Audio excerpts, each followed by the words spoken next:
கர்த்தருடைய பரிசுத்த நாமத்திற்கு மகிமை உண்டாவதாக. இந்த வேத பாட வகுப்பிலும் கூட நாம் கலந்து கொள்ளும்படியாய் தேவன் கூட்டி சேர்த்த கிருபைக்காக என் தேவனை நன்றியோடு துதிக்கிறேன், ஸ்தோத்திரிக்கிறேன். ஆதியாகமம் 22வது அதிகாரம் 18வது வசனத்தை நாம் வாசிப்போம். ஜெனசியஸ் சாப்டர் 22 verse 18.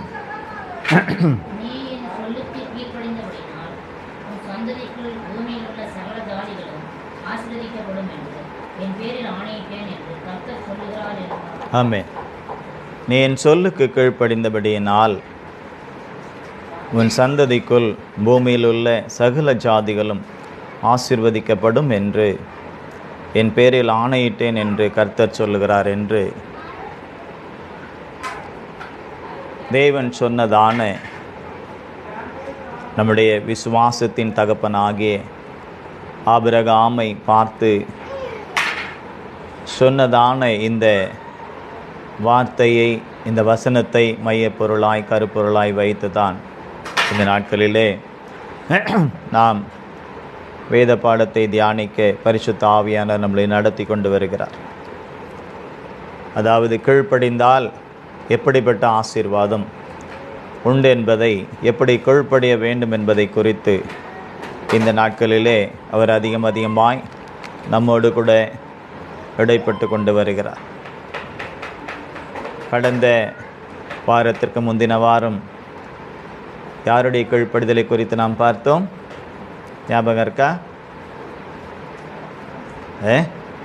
எஸ்தர். ஆமென். எஸ்தருடைய கீழ்ப்படிதலினாலே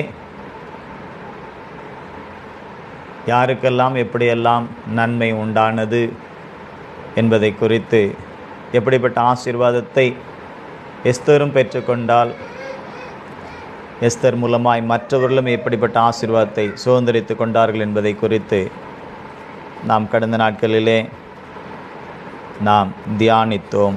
ஆவியானவர் அதற்கு நமக்கு உதவி செய்தார். இன்றைக்கும் கூட நாம் ஒருவரை குறித்து நாம் தியானிக்கலாம்.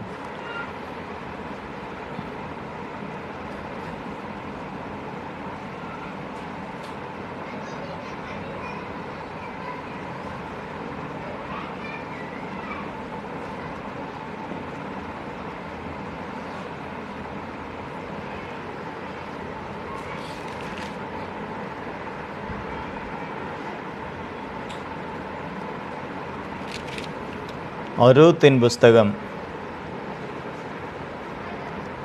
ரூத் சாமுவேலுக்கு அப்புறமா இருக்கும். ரூத்தின் புஸ்தகம்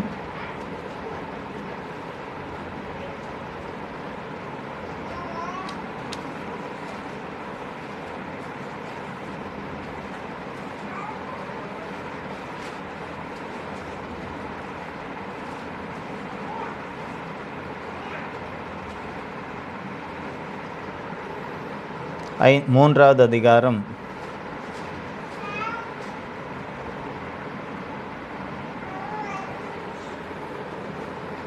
5வது வசனம். ரூத் 3வது அதிகாரம் 5வது வசனம்.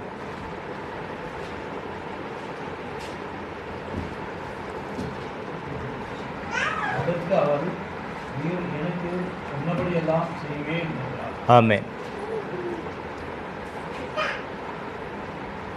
அதற்கு அவள், நீர் எனக்கு சொன்னபடியெல்லாம் செய்வேன் என்றாள். இந்த ரூத்தை குறித்து நாம் தியானிக்கும் பொழுது, ரூத் பிறப்பிலே அவள் கர்த்தருடைய பிள்ளை அல்ல. பிறப்பிலே அவள் கர்த்தருடைய பிள்ளை அல்ல.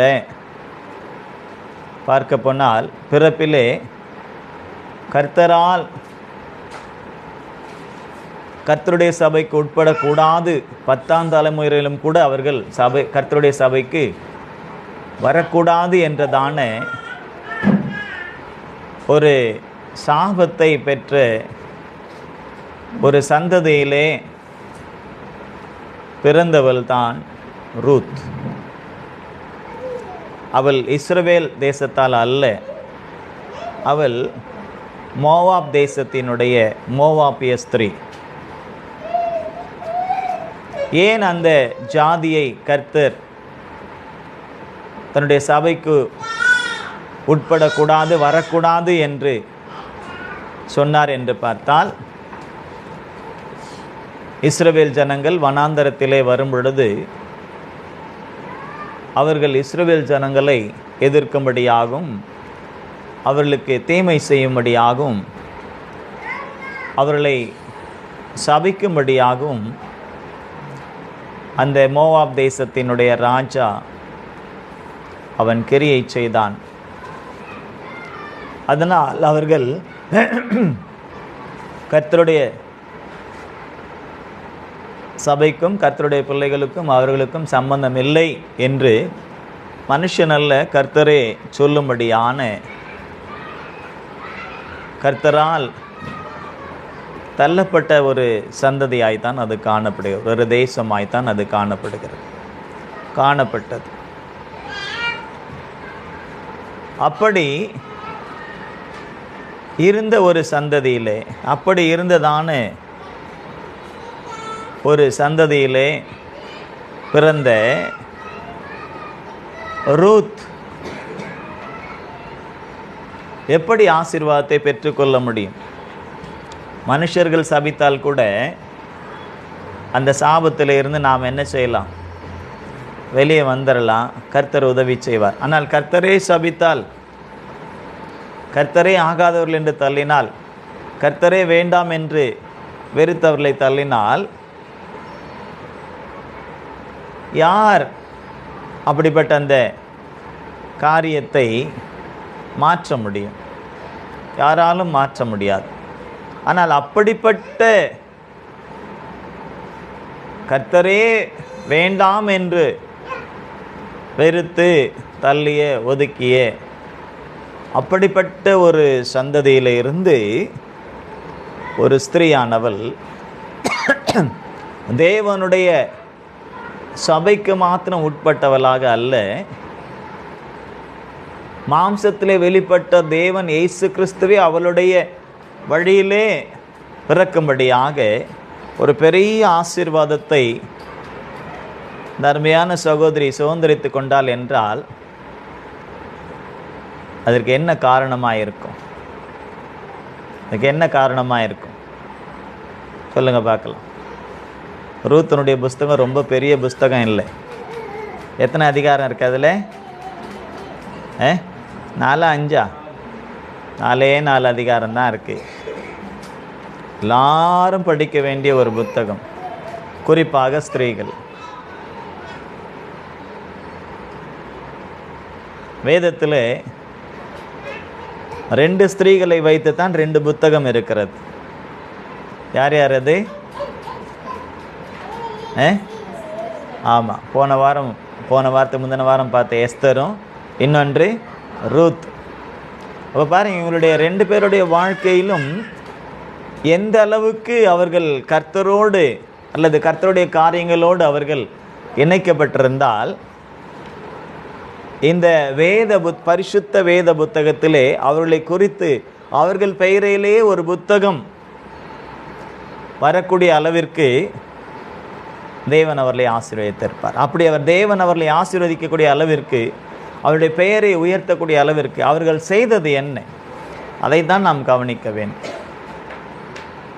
ஒரு ஸ்திரீ என்று சொன்னால் தாய் தகப்பனுக்கு முதல்ல அவள் யாரு?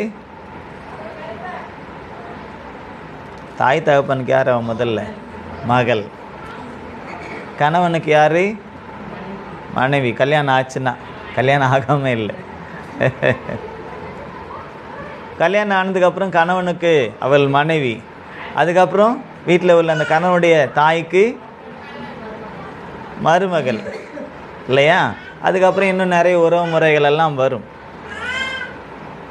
எஸ்தரை இந்த ரூத்தை குறித்து நாம் பார்க்கும் பொழுது தாய் தகப்பனுக்கு மகளாய் இருந்த பொழுது அவளை குறித்து ஒன்றும் சொல்லப்படவில்லை. அல்லது அவனுடைய கணவனாகிய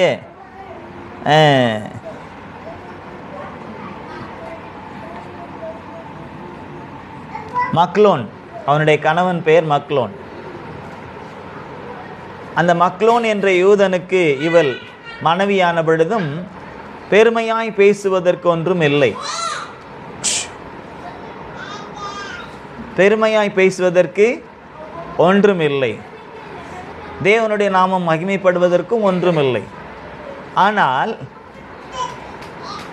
மருமகள் என்றதான அந்த ஸ்தானத்தில் வரும்பொழுது, கவனிங்க, மருமகள் என்ற அந்த ஸ்தானத்தில் வரும்பொழுதுதான் அவளுடைய மேன்மையை தேவன் விளங்கச் செய்தார். மகளாய் இருந்த பொழுது அல்ல, மனைவியாய் இருந்த பொழுதும் அல்ல, அவள் மருமகள் ஸ்தானத்திலே அவள் காணப்பட்ட பொழுதுதான் அவளுடைய மேன்மையை உலகம் அறியும்படியாக தேவன் செய்திருக்கிறார். அதற்கு காரணம் என்னவென்று பார்த்தால் கீழ்ப்படிதல் தான். யாருக்கு அவள் கீழ்ப்படிந்தால்? நம்ம வாசித்த வசனம் 3:5 என்ன வாசித்தோம்? அதற்கு அவள், நீர் எனக்கு சொன்னபடியெல்லாம் செய்வேன். யார் அந்த நீர் அப்படின்னா 3வது அதிகாரம் 1 வசனத்தை பார்க்கும் பொழுது வாசிங்க.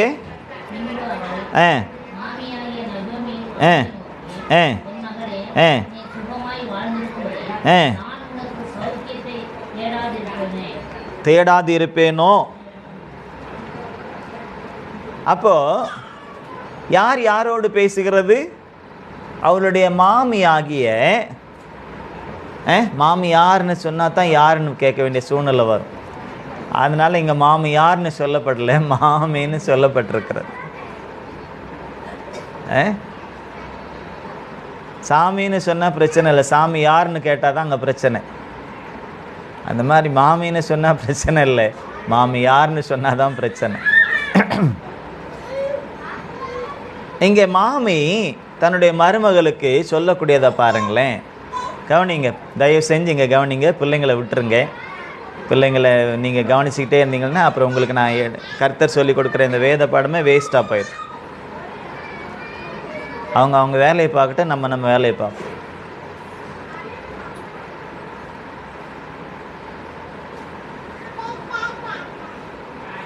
அந்த மாமியினுடைய ஸ்டேட்மெண்ட்டை பாருங்களேன். அவளை எப்படி கூப்பிடுறாங்க? என் மகளே. அதுதான். அதுக்கப்புறம் வாசிங்க. எப்படி? என் மகளே, நீ சுகமாய் வாழ்ந்திருக்கும்படி.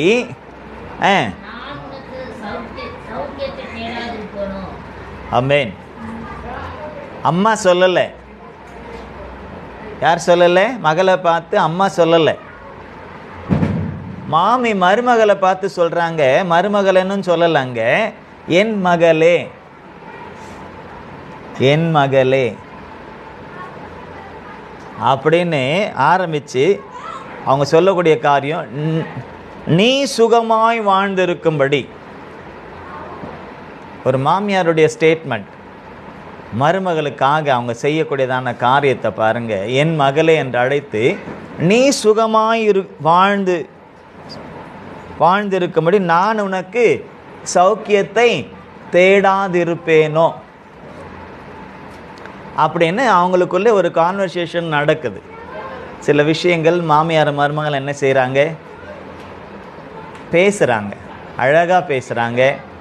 கவனிங்க, அன்பாக பேசுகிறாங்க, கரிசனையோடு பேசுகிறாங்க, பாசத்தோடு பேசுகிறாங்க, நேசத்தோடு பேசுகிறாங்க, வேஷத்தோடு பேசலை. அவங்களுக்குள்ளே நடக்கக்கூடியதான அந்த சம்பாஷணை ரொம்ப அழகாக இருக்கு. அதனால அந்த மருமகளுடைய பதில் எப்படி இருக்குன்னா,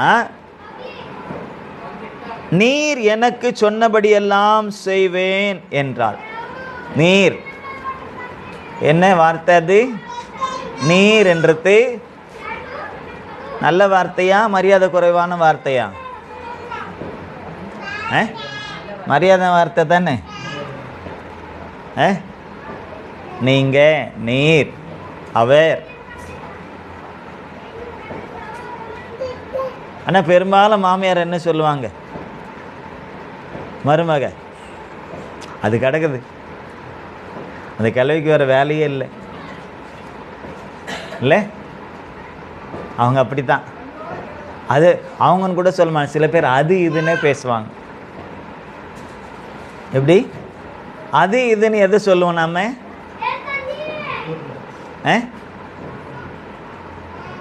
ஆடு மாடுகளை தான் அது இதுன்னு சொல்லுவோம். தமிழில் சில இலக்கண சொற்கள் இருக்கிறது, அக்ரிணை உயர்திணை அப்படின்னு. உயர்வாய் உள்ளவர்கள் எல்லாம் அவர்கள் இவர்கள் என்றும். ஆடு மாடுகளை அதனால தான் சில பேர் சொல்லுவாங்க, ஒரு மாதிரி பேசினா என்ன ஆடு மாடு மேய்க்கிறியா அப்படின்னு கேட்பாங்க. காரணம் என்ன? அந்த ஸ்லாங், அந்த பேச்சு சரியில்லை. எப்படி மரியாதை கொடுக்கணும்னு தெரியாது. ஆனால் இன்றைக்கி ஆடு மாடுங்க கூட மரியாதை கொடுக்கணும். ஆடு மாடுங்க கூட என்ன செய்யுது? எஜமானுக்கு மரியாதை கொடுக்குது. ஆமென். நல்லா பழகி பார்த்தா தெரியும். ஆட்டுக்கிட்ட பழகினாலும் சரி, மாட்டுக்கிட்ட பழகினாலும் சரி, நாய்கிட்ட பழகினாலும் சரி, பூனைக்கிட்ட பழகினாலும் சரி, அதுங்க கொடுக்கக்கூடிய அந்த மரியாதை, அன்பு மனுஷன் கூட கொடுக்கறதில்லை. பறவைகள் கூட அப்படித்தான். அப்போ இந்த ரெண்டு பேருடைய பேச்சுவார்த்தையில் ரெண்டு பேருமே ஒருத்தர் ஒருத்தர் எப்படி பேசுகிறாங்க? ரொம்ப ரெஸ்பெக்ட், ரொம்ப மரியாதையா. அவங்க என் மகளேன்னு அழைக்க, இவ அவங்கள வாங்க போங்க நீங்க அப்படின்னு அவ்வளோ உயர்வாக. அதுவும் ஒரு மாமியாருடைய வார்த்தைக்கு அவ சொல்றா, நீர் எனக்கு சொன்னபடியெல்லாம் செய்வேன். இங்கே தான் இந்த வார்த்தையில் தான் அந்த கீழ்ப்படிதல் அடங்கி இருக்கிறது. இந்த வார்த்தையில் தான் அந்த கீழ்ப்படிதல் அடங்கி இருக்கிறது. இந்த வார்த்தையில் தான் அந்த கீழ்ப்படிதல் என்ன செய்யிருக்கிறது? ரூத்தினுடைய கீழ்ப்படிதல் அடங்கி இருக்கிறது. ஆமென். அல்லேலூயா, அல்லேலூயா. அப்போ இந்த கீழ்ப்படிதல் தான் அவளை ஒரு மேன்மையான ஒரு இடத்திற்கு கொண்டு போனது. இந்த வேத புத்தகத்தில் அவளுக்கென்று ஒரு புத்தகம் அவர் பெயரிலே எழுதப்பட்டிருக்கிறது என்று சொன்னால் அது ஒரு பெரிய மேன்மை. ஜீவ புஸ்தகத்தில் எழுதப்பட்டதை போல வேத புத்தகத்தில் இடம்பெறதெல்லாம் அவ்வளோ ஒன்றும் ஈஸி இல்லை. நிறைய கெட்டவங்க பேர் கூட இருக்கு. ஆனால் அவங்கெல்லாம் எதுக்கு போவாங்கன்னு தெரியும் இல்லையா? கீழ்ப்படியாதவங்க பேர் கூட இருக்கு. ஒரு ஸ்கூலில் ஒரு கிளாஸில் எடுத்துக்கிட்டா அங்கே பெஸ்ட்டு ஸ்டூடெண்ட் பேரும் பெருமையாக இருக்கும், ஒஸ்ட்டு ஸ்டூடெண்ட் பேரும் பெருமையாக இருக்கும் இல்லையா? ஃபஸ்ட்டு பெஞ்சும் பெருமையாக இருக்கும், லாஸ்ட்டு பெஞ்சும் பெருமையாக இருக்கும், மாப்பிள்ளை பெஞ்சு.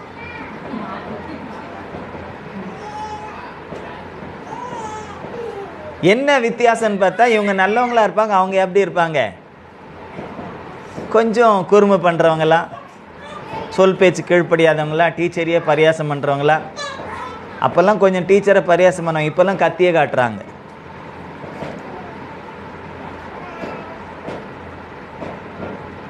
போகட்டும். அப்போ இங்கே இந்த மோவாபிய ஸ்திரீ ஆகிய ரூத் தேவனால் ஒதுக்கப்பட்ட அல்லது தேவனாலே தள்ளப்பட்டதான சபிக்கப்பட்டதான ஒரு சந்ததியில் இருந்து தேவனுடைய சபைக்குள்ள மாத்திரமல்ல, இயேசு கிறிஸ்துவுக்கே அவள் பாட்டியாய், இயேசு கிறிஸ்துவுக்கு அவள் யாராயிட்டா? கிராண்ட்மா ஆயிட்டா, பாட்டியாய். அதுவும் இயேசு கிறிஸ்துவனுடைய வம்ச வரலாறு எழுதக்கூடிய அந்த சூழ்நிலையில் மத்தேயு எழுதும் பொழுது ரூத்தை குறித்து அங்கே எழுதுகிறார். ரூத்தை குறித்து புதிய ஏற்பாட்டில் எழுதப்பட்டிருக்கிறது. வம்ச வரலாறு அந்த பட்டியலில் பெரும்பாலும் ஆண்கள் தான் இடம் பிடிப்பார்கள். யூதருடைய வழக்கம் அப்படித்தான். ஆனால் அதையும் மீறி அங்கே ரூத்தும் இன்னும் சில 3 சகோதரிகளும் இடம்பெற்றிருக்கிறார்கள் என்று சொன்னால் அதனுடைய விசேஷம் என்ன என்பதை நாம் அறிந்து கொண்டால்தான் நாமும் ஜீவ புஸ்தகத்திலே இடம் பெற முடியும். ஆமென். வேறு எதற்காக இது சொல்லப்படுகிறது? நாம் ஜீவ புஸ்தகத்திலே நம்முடைய பெயரும், ஒவ்வொரு மருமகளுடைய பெயரும், ஒவ்வொரு மாமியாருடைய பெயரும், ஒவ்வொரு விசுவாசியினுடைய பெயரும், ஆணாயிருந்தாலும் பெண்ணாயிருந்தாலும் எழுதப்பட வேண்டும், எழுதப்பட வேண்டும். அப்படி எழுதப்பட்டால்தான் நமக்கு அந்த நித்திய ஜீவன் உண்டு. இல்லை என்று சொன்னால் நம்ம எவ்வளவுதான் பிரயாசப்பட்டாலும் ஜீவ புஸ்தகத்தில் பேர் எழுதலைன்னா நமக்கு நித்திய ஜீவன் என்பது கிடைக்காத போய்விடும். அப்போ இந்த ரூத்தினுடைய காரியத்தை நாம் பார்க்கும் பொழுது,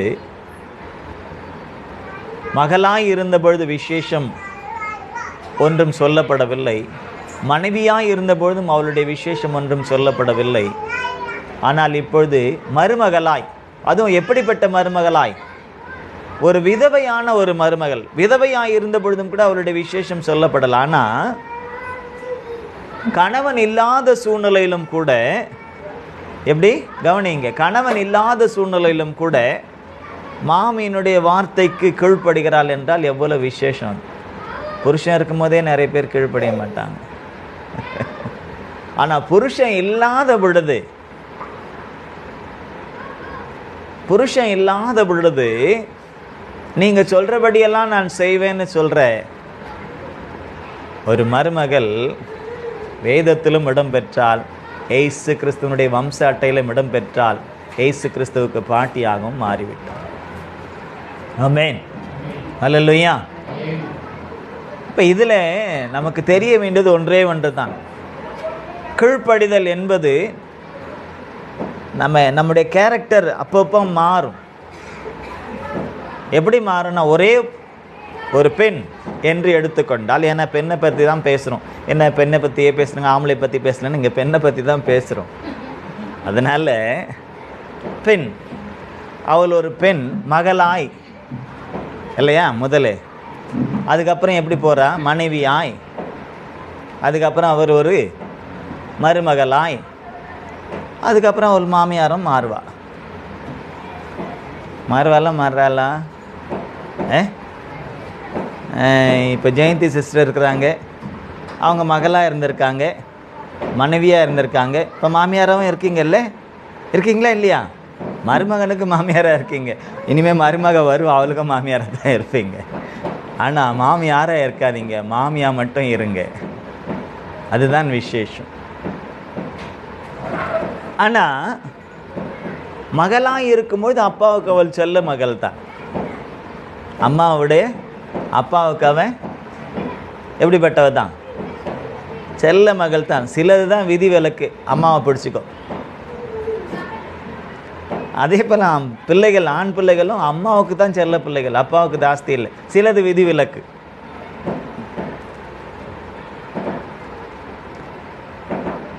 அப்பாவை நேசிக்கக்கூடிய பிள்ளைகள் புருஷனையும் நேசிக்கும்.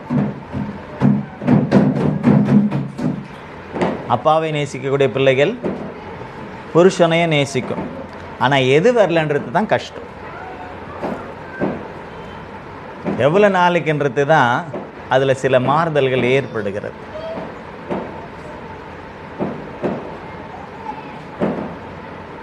நம்ம சொல்லுவோம், ஊரில் ஒரு பழமொழி சொல்லுவாங்கள்ல, புது தொடப்பம்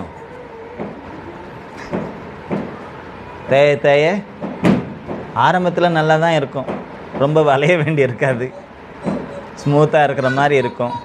அப்புறம் போக போக கட்டை பாஞ்சு போகும் இல்லையா?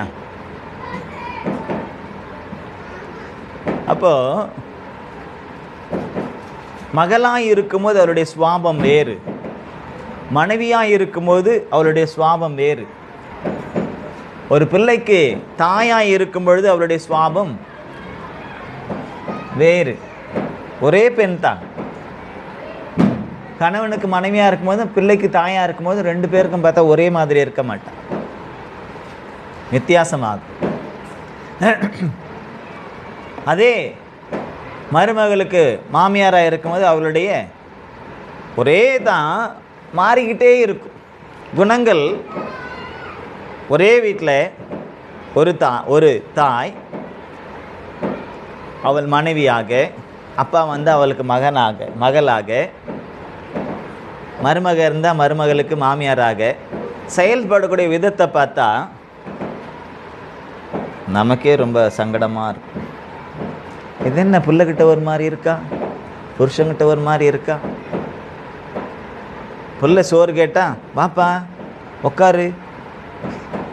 எவ்வளோ கஷ்டமாக இருந்தாலும் கூட, உடம்பு வலிச்சாலும் சரி, கால் கை வலிச்சாலும் சரி, எழுந்திரிக்கவே முடியலனாலும் சரி, பிள்ளை கேட்டால் என்ன செய்வாங்க? எல்லா கஷ்டத்தையும் மறந்துட்டு என்ன ஊட்டி கூட விடுவாங்க. அதே புருஷங்க கிட்டமே எனக்கு முடியாமல் படுத்துன்னு இருக்கேன், போ என்ன போய் போட்டுன்னு சாப்பிடு இல்லை? இது நடைமுறையில் இருக்கா இல்லையா? பொய் எதுவும் சொல்லலை.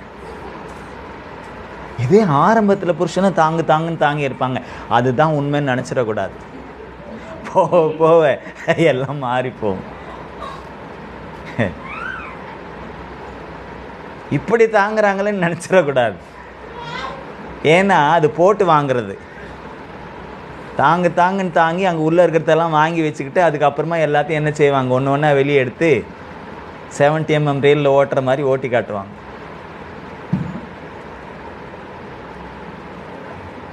அதே அப்பா வந்துட்டா அப்பாவுக்கு எப்படியெல்லாம் என்னெல்லாம் செய்யணுமோ அதெல்லாம் செய்வாங்க. அதே இந்த பக்கம் கொஞ்சம் பார்வை மருமக பக்கம் திரும்பிச்சுன்னா அங்கே கொஞ்சம் வேறு மாதிரி இருக்கும். ஒரே ரோல் தான், ஒரே ஆள் தான், ஆனால் ரோல் மாறுது. மாறுதா இல்லையா? சிவாஜியெல்லாம் ஒரு முறை தான் நடித்தார், நம்ம டெய்லி நடிச்சுக்கிட்டே இருக்கிறோம். அந்தந்த கேரக்டருக்கு தகுந்த மாதிரி நாம் என்ன செய்கிறோம், மாறிக்கிட்டே இருக்கும். எல்லாருக்கிட்டையும் ஒன்று போல் நடக்க முடியாது. இன்னொரு நாளில் ஆண்களை பற்றி பேசலாம், அதனால் மன்னிச்சுக்கங்க. என்ன இப்படி மாத்திரம் பேசுகிறாருன்னு நினச்சிக்காதுங்க. இன்னைக்கு சாப்டர் நமக்கு அப்படி, ஓகேவா? அப்போ இங்கே அந்த ரூத் மகளாக இருந்த பொழுது அவளை குறித்து எழுதப்படவில்லை, மனைவியாக இருந்த பொழுதும் எழுதப்படவில்லை, அவள் விதவையாகிறாள் அப்போதும் அவளை குறித்து எழுதப்படவில்லை. ஆனால் இப்போது அவள் மருமகளாய் செயல்பட்ட விதத்தை குறித்து தான் அழகாக வேதம் எழுதி நம்முடைய கரத்தில் கொடுக்கப்பட்டிருக்கிறது. வேதத்தில் இடம்பெற்றதற்கு காரணமே அது ஒன்று தான் என்று சொல்ல முடியும். ஏன்னா அவளுடைய ஸ்டேட்மெண்ட்டை நம்ம பார்க்கும் பொழுது, நீங்கள் 1வது அதிகாரம்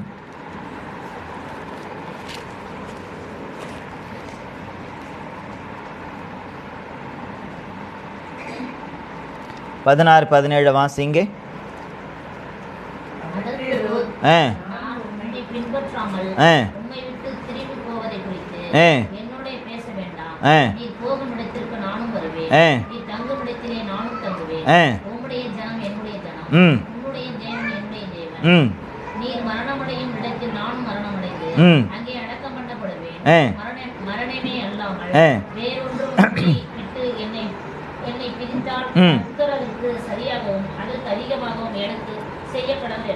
ஆமென்.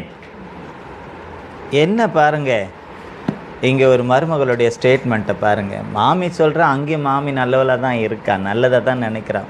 ஏம்மா போமா, இனிமேல் என்னால் உங்களுக்கு என்ன செய்ய முடியாது, எனக்கும் வயசாகிட்டு ஒரு உதவியும் செய்ய முடியாது, உன் வாழ்க்கையை நீ பார்த்துக்க அப்படின்னு தான் சொல்கிறாங்க. எந்த மாமியும் அப்படி சொல்ல மாட்டாங்க. புருஷன் செத்தாலும் சின்ன வயசில் செத்தா கூட பரவாயில்ல, அவள் அப்படியே இருக்கட்டும் அப்படின்றவங்க தான் நிறைய பேர். இன்னும் நம்ம இந்திய தேசத்தில் அப்போல்லாம் இருந்ததுன்னா என்ன, சின்ன வயசுலேயே செத்துட்டா மொட்டை அடித்து என்ன செய்திருவாங்க, மூலையில் உட்கார வச்சுருவாங்க. இல்லைன்னா அதுக்கு முன்னே இன்னொரு காரியம் இருந்தது, சதி அப்படின்னு சொல்லிட்டு ஒன்று இருந்தது, உடன்கட்டை ஏறுறது. சின்ன வயசுலேயே இறந்துட்டா புருஷன் கூட சேர்த்து அவங்களும் என்ன செய்திருவாங்க, எரிச்சிருவாங்க. ஆனால் எனக்கு அதுக்கெல்லாம் தப்பி இருக்கோம் நாம். அதுக்கு கிருபை, தேவனுடைய கிருபை தான் அது. அந்த சதியை ஒழித்ததே ஒரு மிஷினரி தான், கர்த்தருடைய பிள்ளை தான் அந்த சதியை ஒழித்தது, அதற்கு ஒரு சட்டம் போட்டதும் கூட.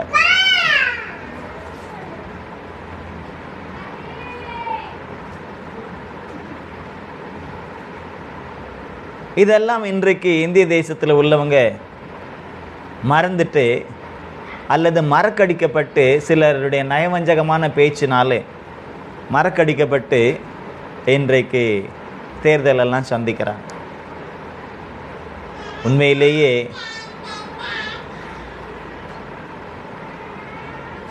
கர்த்தருடைய பிள்ளைகள் தேசத்திற்காக, இந்திய தேசத்திற்காக செய்தது அதிகம். அது நம்முடைய தமிழ்நாட்டுக்கு அதிகம். முழு இந்தியாவை விட நம்முடைய தமிழ்நாட்டுக்கு அதிகம். பென்னி குயிக்ன்றவர் இன்னைக்கும் நம்ம சவுத்தில் பேசப்படுகிறார். முல்லை பெரியார் அணை, பெரிய அணையை கட்டினது அவர்தான். அணைகள் கட்டப்படுவதற்கு வித்திட்டவர்களே கர்த்தருடைய பிள்ளைகள் தான். அதற்கப்புறம் வந்தவங்க அதை பின்பற்றி நிறைய செய்தார்கள். அதுவும் திராவிட ஆட்சியிலே அதிகமாய் தான் அணைகள் கட்டப்பட்டது. இதெல்லாம் இன்றைக்கு மறைக்கப்பட்டு பொய்யான ஒரு காரியத்தை, செய்தியை சிலர் என்ன செய்கிறாங்க, பரப்பி கொண்டு இருக்கிறார்கள். கவனிங்க. இப்போ இங்கே நாம் பார்க்குறோம், ரூத்தினுடைய அந்த ஸ்டேட்மெண்ட்டை பாருங்க. நான் உம்மை பின்பற்றாமல், ஒரு மருமக ஒரு மாமியை பார்த்து சொல்லக்கூடிய ஸ்டேட்மெண்ட்டு. எப்போ சமயம் கிடைச்சா மாமியை விட்டுட்டு தனி கொடுத்தனம் போகலான்னு இருக்கக்கூடிய இந்த காலகட்டத்தில், அன்றைக்கும் இருந்துச்சு தான், இல்லைன்னு சொல்ல முடியாது, அன்றைக்கும் அப்படி இருந்தது. இன்றைக்கி அதிகமாக இருக்குது. அன்றைக்கி கூட்டு குடும்பமெல்லாம் இன்றைக்கி உடைக்கப்பட்ட குடும்பமாக தனித்தனியாக கூண்டு கிளிங்களா, கூண்டு கிளின்னு கூட சொல்ல முடியாது, கூண்டு இல்லாத கிளிகளாக மாறிட்டாங்க. ஆனால் மாமியே சொல்கிறாங்க, எம்மா போமா, நீ உன் வாழ்க்கையை பார்த்துக்கணும் பொழுது அவள் சொல்கிறா, இல்லை நான் உம்மை பின்பற்றாமல். யாரை? மாமியை ஒரு மருமகள் பின்பற்றுகிறாள். அப்போ அந்த மாமியினுடைய வாழ்க்கை எப்படி இருக்கணும்? இயேசு சொன்னார், என்னை பின்பற்றுங்கள் அப்படின்னு சொன்னார். இயேசு எப்படி இருந்தார்? முன்மாதிரியாக இருந்தாரா இல்லையா? வழி நடத்தினாரா இல்லையா? பரலோகத்துக்கு நேராக வழி நடத்தினாரா இல்லை சீஷர்களை? இன்றைக்கும் நம்மை வழிநடத்தி கொண்டு இருக்கிறாரா இல்லையா? பரிசுத்த ஆவியானவர் மூலமாக. அப்போது அவள் ஒரு மருமகளுடைய ஸ்டேட்மெண்ட், உம்மை பின்பற்றாமல். அப்போ அந்த மாமியை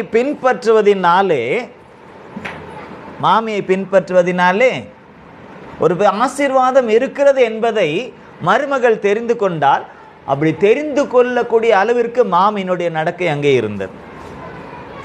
ஆமென். ஒரு கோபக்கார மாமியாக இருந்தா, ஒரு அடிக்கிற மாமியாக இருந்தா, ஒரு தகாத வேற விதமான தவறான ஒரு மாமியாக இருந்தா மருமக பின்பற்றுவாளா? உன் பின்னால் நான் வருவேன்னு சொல்லுவாளா? எப்போ ஓடலான்னு தானே பார்ப்பா. அப்போது இந்த இடத்துல மாமியை பின்பற்றுவதற்கு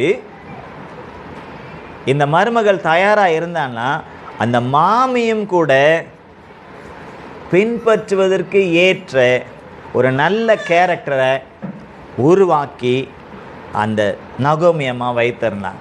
ஆமென், அல்லேலூயா. அப்போ மாமியும் கவனிக்கணும். மாமியாராக இருக்கிறவங்க, மருமக தான் நாளைக்கு மாமியார். ஒரு மாமியார் ஏற்கனவே இருந்த ஒரு மருமகள் தான், ஏற்கனவே ஒருத்தருக்கு மகள் தான், ஒருவருக்கு கணவனுக்கு மனைவி தான். ஆனால் அந்த கேரக்டர் வரும் பொழுது, மாறும் பொழுது, குணங்கள் மாறும் பொழுது, நாம் நகோமியை மாமியாக இருக்கும்போது நகோமியை நினைத்து கொள்ள வேண்டும். மருமகளை நடத்தணுமா, நாம் முதல்ல அவங்களுக்கு எப்படி இருக்கணும்?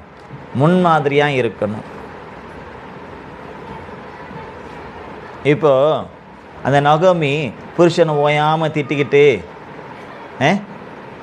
புருஷனை ஓயாமல் திட்டிக்கிட்டு, ஓயாமல் அடிச்சுக்கிட்டு, புருஷனை, மனைவியே இல்லை, மனைவி அப்படி செஞ்சுக்கிட்டே ஓயாமல் ஏதாவது பேசிக்கிட்டு இருக்காங்கன்னு வைங்களேன்.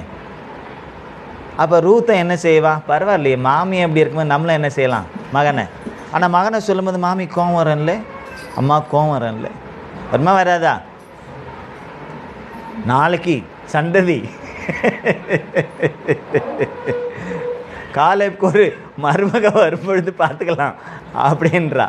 அவனும் பார்க்குறான், என்ன எனக்கா அப்படின்ற மாதிரி. அப்படி தானே? சரி, எந்த சூழ்நிலையிலும் நாம் கர்த்தருக்கு பிரியமானவர்களாக இருக்க வேண்டும். சூழ்நிலைகள் மாறும், தேவன் மாறாதவர், அவருடைய கிரியைகளும் மாறாது, அவருடைய குணாதிசயங்கள் மாறாது. அதனால்தான் அவர் சொன்னார், நான் பரிசுத்தர் ஆகையால் நீங்களும் எப்படி இருக்கணும்? நான் எந்த சூழ்நிலையும் என்னை பரிசுத்தத்தை விட்டு நான் என்ன செய்ய மாட்டேன், மாறுவதில்லை. என் அன்பை விட்டு நான் மாறுவதில்லை, என் கிரியைகளை விட்டு நான் மாறுவதில்லை. ஆகவே நீங்களும் கூட உங்கள் நடக்கைகள் எல்லாவற்றிலும் எப்படி இருங்க, பரிசுத்தராக இருங்கள். பரிசுத்தம்னா என்ன? குளிச்சு சோப்பு போட்டு குளிச்சு சென்ட் போட்டுக்கிட்டு வர்றதில்லை பரிசுத்தம். நம்முடைய கேரக்டர், நம்முடைய குணங்களிலே காணப்படக்கூடிய நன்மையான நல்ல காரியங்கள், அது ரூத்துக்குள்ளே இருந்தது. உம்மை பின்பற்றாமல் திரும்பி போவதை குறித்து என்னோடு பேச வேண்டாம். அடுத்து, நீர் போகும் இடத்திற்கு நானும் வருவேன், நீர் தங்கும் இடத்தில் நானும் தங்குவேன். முடியுமா? ஏன் முடியாது? என் மாமியாரோடு என்னால் இருக்க முடியாதுங்க. ஏன்னா இன்னைக்கு அப்படிப்பட்ட ஒரு மாயையை கட்டமைத்து விட்டார்கள். ஒரு பொய்யான ஒரு மாயை, வேதத்திற்கு எதிரான ஒரு மாயையை இன்றைக்கு கட்டமைத்து விட்டார்கள். அதை செய்கிறவன் சத்ரு என்று தெரியாமலேயே கட்டமைத்து விட்டார்கள். எனக்கு மாமியார்னால உடனே என்ன நினைக்கிறாங்க, அது ஒரு பேய், அது ஒரு பிசாசு அப்படின்ற மாதிரி தான். சில பேர் பொண்ணு கொடுக்கும்போது அவங்க கேட்குறாங்க, அம்மா இருக்கிறாங்களா மாப்பிள்ளைக்கு? இல்லாத இருந்தால் சந்தோஷம். எப்படி? உங்களுக்கெல்லாம் அது தெரியாது, ஒருவேளை தெரிஞ்சிருக்கலாம். ஏன்னா நாங்கள் என்கிட்ட நிறைய பேர் சொல்லுவாங்கல்ல, அதனால் சொல்கிறேன். அம்மா இருக்காங்களா? பொண்ணு கொடுக்கும்போது அதே இவங்க வீட்டில் பையன் இருக்கும், அங்கேருந்து பொண்ணு எடுக்கும்போது இவங்க இருக்க தானே செய்யணும். என் பொண்ணில் கல்யாணத்தை பார்க்காம நான் சாக மாட்டேன். ஆனால் அங்கே கொடுக்கும்போது மாத்திரம் அவங்க செத்துறணும். என்ன இது? அப்போ நம்ம எல்லா இடத்துலையும் நம்முடைய கிரியைகள் எப்படி மாறுது பாருங்க. பொண்ணை கொடுத்தா பொண்ணு சீக்கிரமாக நீ என்ன செய், மாப்பிள்ளையை கூட்டின்னு தனியாக போயிடுமா. மருமக எங்கே வந்தால் அது கூட்டின்னு வெளியே போகிறதுக்கு விடவே மாட்டான். அங்கே வேறு மாதிரி இருக்கும், இங்கே வேறு மாதிரி இருக்கும். என்னென்ன டேக் அவுட் டேக் வேறு மாதிரி இருக்கும். ஆனால் இதையெல்லாம் தேவன் பார்க்கிறார். நம்முடைய கிரியைகள் மெத்தமும் தேவனுடைய நாமத்திற்கு மகிமைக்காய் இருக்க வேண்டும். இப்போ இங்கே அவர் சொல்கிறான், நீர் போகும் இடத்தில் நானும் வருவேன், நீர் தங்கும் இடத்தில் நானும் தங்குவேன். அடுத்து அவர் சொல்கிறத பாருங்க, உம்முடைய ஜனம் தான் என்னுடைய ஜனம். சொல்கிறோமா? இன்னைக்கு நாம சொல்கிறோமா?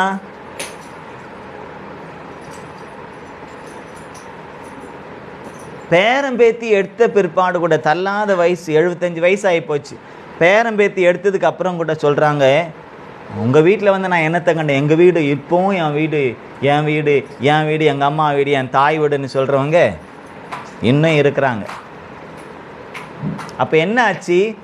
கல்யாணம் ஆகி 50 வருஷம் ஆனாலும் கூட 50 வருஷம் தான் கடந்து போயிருக்க வேண்டிய, அந்த 50 வருஷத்தில் இந்த குடும்பத்தோடு அவங்க என்ன செய்யலை, மிங்கிள் ஆகலை.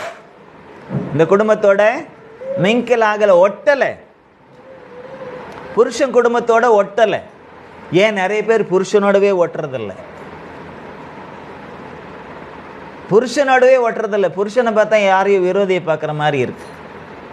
புருஷனோடவே ஒட்டுறதில்லை.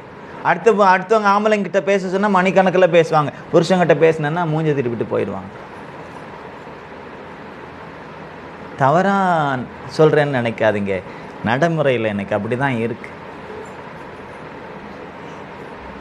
ஆனால் இங்கே அவர் சொல்கிறான், உம்முடைய ஜனம் என்னுடைய ஜனம். உம்முடைய அடுத்த ஹைலைட்ஸாக அதுதான், உம்முடைய தேவன் என்னுடைய தேவன். அல்லேலூயா. ஏன்னா மோவாபியருடைய தேவன் காமோஸ் என்ற ஒரு கடவுள்.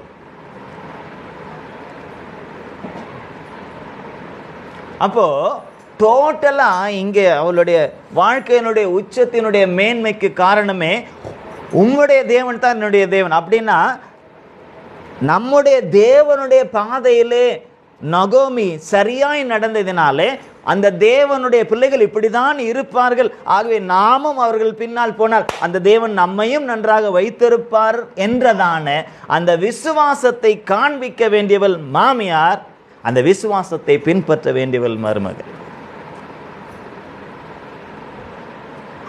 ஆமென். அல்லேலூயா. இந்த அம்மா மோவாப் தேசத்துக்கு தான் போனாங்க பஞ்ச காலத்தில். யார்? நகோமி அம்மா. ஆனால் அங்கே போயிட்டு தேவனை மாற்றலை. அந்த தேவன் சொன்ன தேசத்தில் பஞ்சம் வந்துருச்சு, நான் இந்த தேசத்துக்கு வந்திருக்கேன், இங்கே காமோஸ் தான் ஆசீர்வதிச்சு வச்சிருக்கிறார், அதனால நான் காமோஸை வணங்குவேன்னு சொல்லிட்டு அவங்க செய்யலை. அந்த இடத்துல கூட அவங்க எப்படி இருந்தாங்க? கர்த்தருடைய பிள்ளையாக தான் இருந்தாங்க. ஆமென், அல்லேலூயா. அந்த இடத்துல இருந்து அவங்க பெண் எடுத்தாலும் கூட, அந்நிய தேசத்திலிருந்து அந்நிய தெய்வத்தினுடைய பெண்ணை எடுத்திருந்தாலும் கூட, அந்த பெண்ணை கர்த்தருக்கு நேராய், தேவனுக்கு நேராய், யெகோவா தேவனுக்கு நேராய் நடத்தினார்கள். இவர்களும் நடந்தார்கள். நாம நடக்காம மற்றவங்களுக்கு புத்திமதி சொல்ல முடியுமா? நாம கர்த்தருக்குள்ள இல்லாம கர்த்தரை பின்பற்றுங்கன்னு சொல்ல முடியுமா? சொல்ல முடியுமா? இப்போ நான் ஒரு குடிகாரன், யாரு? நான் குடிச்சிக்கிட்டு என் பிள்ளைங்களை பார்த்து நீங்கள் குடிக்காதீங்கடான்னு சொல்ல முடியுமா? சொல்ல முடியுமா? என்ன சொல்லுவாங்க? 2 பேரும் சேர்ந்து வேணா பாட்டில் போடலாம் வாங்கன்னு தான் சொல்லுவாங்க. சொல்ல முடியுமா? முடியாது. அப்போ நாம கர்த்தருக்குள்ளே எப்படி இருக்கிறோம், கர்த்தரை எப்படி வெளிப்படுத்துகிறோம், நம்முடைய குணாதிசயங்களில் தேவனை நாம் எப்படி வெளிப்படுத்துகிறோம், நம்முடைய தன்மையிலே தேவனை எப்படி நாம் வெளிப்படுத்துகிறோம், நம்முடைய ஆக்டிவிட்டிஸ், நம்முடைய கிரியைகளிலே தேவனை நாம் எப்படி வெளிப்படுத்துகிறோம், நம்முடைய பேச்சிலே தேவனை நாம் எப்படி வெளிப்படுத்துகிறோம் என்பதை பொறுத்து தான் நம்மை பின்பற்றுகளுடைய சுபாவமும் இருக்கும். ஆமென். ஓயாம நிறைய பேர் சொல்லிடுவாங்க, மருமக சரியில்லை, மருமக சரியில்லை, மருமக. அப்போ சரியில்லைன்னு சொல்லும் போது அவங்க யாரு? அங்கே மாமியாரும் யாரு அப்படி இருக்காங்க? சரியில்லாதவங்களா இருக்காங்கன்னு தான் பொருள். மாமியார் அங்கே சரியில்லாதவங்களா இருக்காங்க. மாமியார் சரியா இருந்தால் மருமகள் சரியில்லைன்ற வார்த்தை அவங்களுக்கு வராது. எப்படி ஆகலும் கர்த்தருக்குள்ளே நடத்தணுன்ற எண்ணம் மட்டுமே வரும். இப்போ அந்நிய தெய்வத்தினுடைய பெண் தானே இவன். அந்நிய தேசம், அந்நிய தெய்வம், தேவன் பிதாவாகிய தேவன் யாருன்னு அவளுக்கு தெரியாது. அப்போ எல்லாத்தையும் இவங்க தானே சொல்லி கொடுத்துருக்கணும் இல்லையா? அப்போ நாம் தேவனுடைய தன்மையை வெளிப்படுத்தக்கூடியவர்களாக இருந்தால் வருதும் சரியாக இருக்கும். நம்ம ஊரில் இன்னொரு பழமொழி கூட இருக்குது, அப்பப்போ பழமொழிகள் வருது. உக்காரம் ஒழுங்காக உக்காந்தா சொல்லுங்க, சரைக்கிறவன் ஒழுங்காக சரைப்பான் இல்லையா? காலை முடி வெட்டிட்டு வந்தான், அழகாக இருந்துச்சு. நான் கேட்டேன் எப்படின்னா, அவன் அழகாக காட்டினான். எது இவளுக்கு வெட்டும் போது இவ காட்டவே இல்லையா? ரொம்ப மஸ்தி பண்ணாலாம். ஆராதனாக்கு வெட்டும் போது வெட்ட விடலை. ஏன்னா அவள் பொம்பளை பிள்ளை, முடி வெட்டுறது தப்புன்னு அவளுக்கு தெரியுது. இந்த வயசுல அவளுக்கு முடி வெட்டுறது தப்புன்னு தெரியுது. அதனால் அவள் சொல்லிட்டா எனக்கு வெட்டாது. அவனுக்கு தெரியும் நமக்கு வெட்டணும்டா, வெட்டி தான் ஆகணும். அதனால் அவன் விட்டு கொடுத்துட்டான். ஆமென், போகட்டும். அப்போ அவன் சொல்லக்கூடிய அந்த விஷயம், உம்முடைய தேவன் என்னுடைய தேவன். அப்போது அந்த பிறப்பிலேயே அவள் காமோஸை வணங்கினவள், காமோசனுடைய குடும்பத்தை சேர்ந்தவள். அப்படிப்பட்டவ பிறப்பிலிருந்தே ஊறி போனவ. சில பேர் சொல்லுவாங்க நாங்கள் ஊறி போனவங்க. எதில்? அதில் நாங்கள் ஊறி போனவங்க, ஊருக்கா மாதிரி சொல்கிறாங்க இல்லையா? அந்த ஊறி போனவங்களை கர்த்தர் வெளியே எடுக்கிறார். அந்த ஊறி போனவங்க வெளியே வந்து கர்த்தரை பின்பற்றினா அவங்க எப்போவுமே உறுதியாக இருப்பாங்க. அல்லேலூயா, அல்லேலூயா. அப்போது இவளுடைய உறுதியை பாருங்கள். அந்த உறுதிக்கு காரணம் இன்னொன்று, மாமியார் சரியாக நடத்துகிறாங்க கர்த்தருக்குள்ளே. எல்லா மாமியார்களும் மருமகளை கர்த்தருக்குள்ளே நடத்தினா நல்லா இருக்கும். அதை நாம் கற்றுக்கொள்ள வேண்டும். அதே போல் கற்றுக் கொடுக்கும்போது எல்லா மருமகளும் என்ன செய்யணும்? கற்றுக்கொள்ள வேண்டும், கற்றுக்கொள்ள வேண்டும். புதிய ஏற்பாட்டில் கூட பேதுரு தன்னுடைய நிருபத்தில் எழுதும்போது தான் சொல்கிறார், முதிர் வயதான ஸ்திரீகள் மற்றவர்களுக்கு எப்படி இருக்கணுமா? சொல்லி கொடுக்குறவங்களாம் இருக்கணுமா? குடும்பத்தை பற்றி, தேவனை பற்றி, எப்படியெல்லாம் குடும்பம் நடத்தணுன்றதை பற்றி சொல்லி கொடுக்குறவங்களாம் இருக்கணும். அதே போல் இள வயதுள்ள பிள்ளைகளும் என்ன செய்யணுமா? கேட்குறவங்களாம் இருக்கணும். அது கேட்க மாட்டேங்குது அப்படின்னா நான் கேட்குற மாதிரி சொல்லணும். நம்ம சொல்லும் பொழுது, அதாவது சில பேருக்கு சில காரியங்களை சொல்லும் பொழுது கேட்காதவங்க கூட என்ன செய்வாங்க? கேட்பாங்க. ஏன்னா அது சொல்கிற விதம் அப்படி இருக்கும். அப்போ இங்கே நம்ம பார்க்குறோம், உம்முடைய தேவனுடைய தேவன், அடுத்தவர் சொல்றார், நீர் மரணம் அடையும் இடத்தில் நானும் மரணம் அடைவேன், அங்கே அடக்கம் பண்ணப்படுவேன், மரணமே இல்லாமல் வேறொன்றும் உம்மை விட்டு என்னை பிரித்தால் கர்த்தர் அதற்கு சரியாகும், அதற்கு அதிகமாகும் எனக்கு செய்ய கடவர் என்றால், கர்த்தரை வச்சே முன்வைத்து மாமியாரும் மருமகளும் எப்படி பின்னி பிணைஞ்சு இருக்காங்க. யாரை முன் வச்சு? கர்த்தரை முன் வச்சு. மாமியாருக்குள்ளும் அந்த கர்த்தருடைய கிரியைகள் வெளிப்படுது, மருமகளுக்குள் அதை கற்றுக்கொண்ட மருமகளுக்குள்ளும் அந்த கர்த்தருடைய சுபாவம் வெளிப்படுது. மாறலை, சூழ்நிலைகள் மாறி போச்சு. சூழ்நிலை எப்படி மாறிச்சு? நகோமி புருஷனோட போனா, 2 பிள்ளைகளோட போனா. இப்போ நகோமிக்கு புருஷனும் இல்லை, 2 பிள்ளைகளும் இல்லை. ரூத் அவளுடைய மகளை தான் கல்யாணம் பண்ணா, மக்களோன்னு. இப்போ மக்களோன்னு இல்லை. இன்னொருத்தி இருந்தா, ஓர்பால். ஆனால் அவளுக்கு ஒரு புத்தகமும் இல்லை, அவளை பற்றி அதிகமாக சொல்லப்படவும் இல்லை. இயேசு கிறிஸ்துவனுடைய வம்சவட்டையிலும் ஓர்பாலும் வரவும் இல்லை. காரணம் என்ன? அவன் மறுபடியும் போயிட்டா. எங்கே போயிட்டா? தன்னுடைய தேசத்திலே தன்னுடைய தெய்வங்களோடு கூட தன்னுடைய ஜனங்களோடு கூட ஐக்கியமாயிட்டான். பின்மாற்றத்திலே போவதை போல அது. ஆனால் இவளோ தன்னை கர்த்தருக்குள் வழி நடத்தின மாமியையும் அவளையும் கர்த்தரையும் விடாம பற்றி கொண்டு அவள் கூட வந்தா. அந்த 18வது வசனத்தை வாசித்து பாருங்களேன். 18வது வசனத்தை வாசிங்க.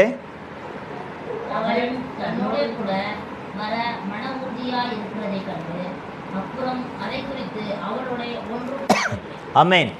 எப்படி இருந்தாலும் மருமக மன உறுதி. எதுல மன உறுதி? மாமி குடும்பம், மாமியோட தேவனோட தான் நான் இருப்பேன். என் தெய்வமும் வேண்டாம், என் வீட்டாரும் எனக்கு வேண்டாம், என் ஊரும் எனக்கு வேண்டாம். எல்லாத்தையும் விட்டுட்டா. எல்லாத்தையும் தன்னுடைய சொந்த தேசமாகிய மோவாப் தேசத்தை விட்டுட்டா, தன்னுடைய தாய் தகப்பனுடைய அந்த தன்னுடைய எண்ணத்தை விட்டுட்டா, தன்னுடைய தெய்வத்தை விட்டுட்டா. யாரை மாத்திரம் பின்பற்றி வரா? தன்னுடைய மாமியையும் மாமி காண்பித்த தேவனையும் மாத்திரம் பின்பற்றி இப்போ எங்கே வராங்க? பெத்லெகேமுக்கு அவங்க வராங்க, இஸ்ரவேல் தேசத்துக்கு வராங்க. வரும் பொழுது அவளுக்கு உண்டான காரியங்களெல்லாம் நாம் பார்க்கும் பொழுது ரொம்ப ஆச்சரியமாக இருக்கிறது.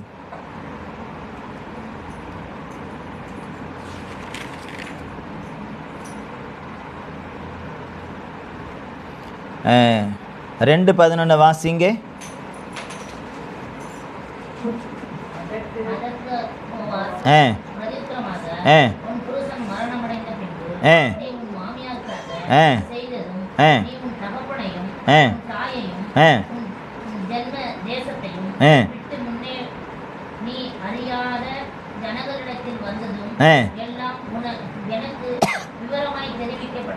கீழே வாசிங்க.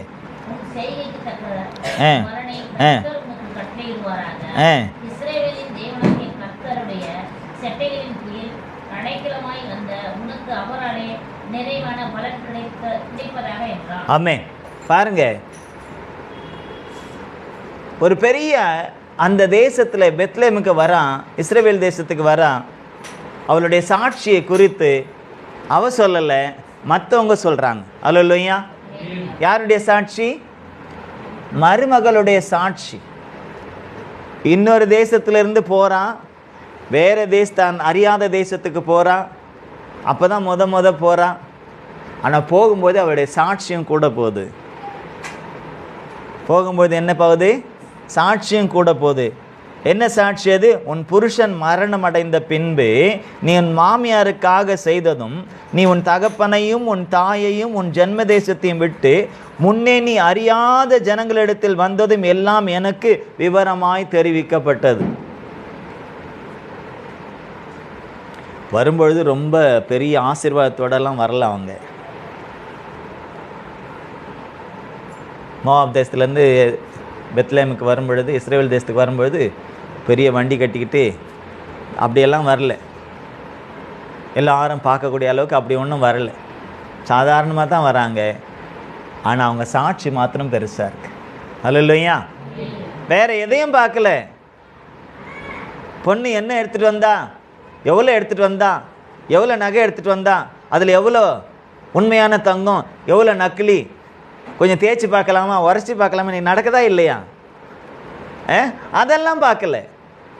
எத்தனை பட்டு புடவை கொண்டு வந்தான், எத்தனை சாதாரண புடவை கொண்டு வந்தான், எத்தனை மேக்ஸி கொண்டு, இன்னைக்கு எல்லாம் கணக்கு பார்க்குறாங்க. ஒரு கல்யாணத்தில் ஒரு ஸ்பூன் மிஸ் ஆயிடுச்சுங்க, ஒரு ஸ்பூனு. அது எங்கேன்னு கேட்டு அதுக்கு ஒரு பெரிய தொல்லை. லிஸ்ட்டில் படிக்கும்போது ஒரு ஸ்பூன் மிஸ்ஸிங் ஆயிட்டு, அதுக்கு ஒரு பெரிய வாக்குவாதம். அட ஒரு ஸ்பூன் எவ்வளோ விலை இருக்கும்? 10 ரூபாய் இருக்குமா?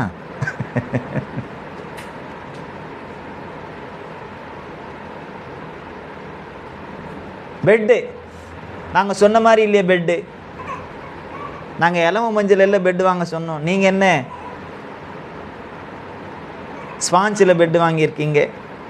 பிரச்சனை வருது.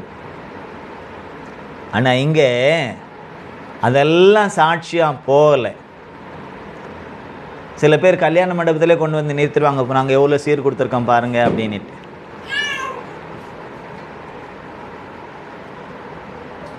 அதெல்லாம் இங்கே வரல. சாட்சி எது தெரியுமா? அவளுடைய சாட்சி அவள் மாமியாருக்காக அவள் செய்தது. தன் தகப்பனையும் தாயும் விட்டு, தன் தேசத்தை விட்டு முன் அறியாத அந்நிய தேசத்திற்கு வந்தது. எல்லாம் விவரமாய் சொல்லப்படும். அதாவது சாட்சி அப்படியே பரவுது. என்ன சாட்சி? மாமியாரை பற்றி சாட்சி இல்லை, மாமியாரோட வந்த மருமகளை குறித்த ஒரு சாட்சி தேசமெல்லாம் பரவுது.